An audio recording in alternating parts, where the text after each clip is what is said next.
croissance économique de l'Afrique du Sud, comme celle de la plupart des pays du monde, a subi un coup dur en 2020.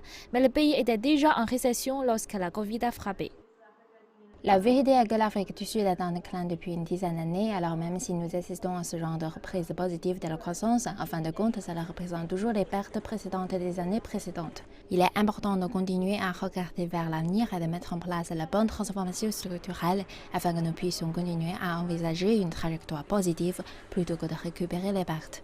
Le PIB annualisé a augmenté de 6,3% au quatrième trimestre 2020. 8 des principaux secteurs de l'économie ont enregistré une croissance. Le secteur de la fabrication, qui est le principal contributeur au PIB, a enregistré un gain de 21,1%. Certains économistes s'accordent à dire qu'il s'agit d'une amélioration de la performance, mais elle vient d'une base basse. En 2019, l'économie n'a augmenté que de 0,9%. L'année précédente, les projections étaient de 1,5 à 1,7% par rapport aux attentes. Vous constatez que l'Afrique du Sud a vraiment eu une croissance terne au cours des dernières années et ce n'est pas simplement un problème de Covid. Il faut souligner que la croissance positive que nous avions avant la Covid n'était pas suffisante en termes de quantum et de taux de croissance. Les finances ont légèrement reculé tandis que l'exploitation minière s'est effondrée de 1,4%.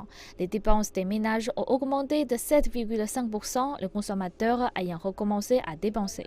Le consommateur sud-africain moyen subit actuellement une forte pression. Il y a toujours cette incertitude sur le pouvoir d'achat antérieur. Il faut garder à l'esprit que nous avons actuellement des chiffres de chômage records et que l'économie n'a pas encore complètement récupéré. Alors même si nous voyons ce rebond des dépenses, il restera modéré en 2021 compte tenu de la pression que subissent les ménages et compte tenu du fait que nous ne sommes pas encore sortis d'affaires.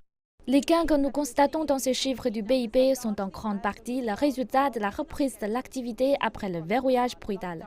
L'Afrique du Sud est toujours confrontée aux défis énormes qu'elle avait avant Covid. Les économistes estiment que ce n'est qu'une fois ces questions traitées que nous verrons une croissance réelle en Afrique du Sud. Nous assistons à la pire baisse annuelle du PIB depuis 1946.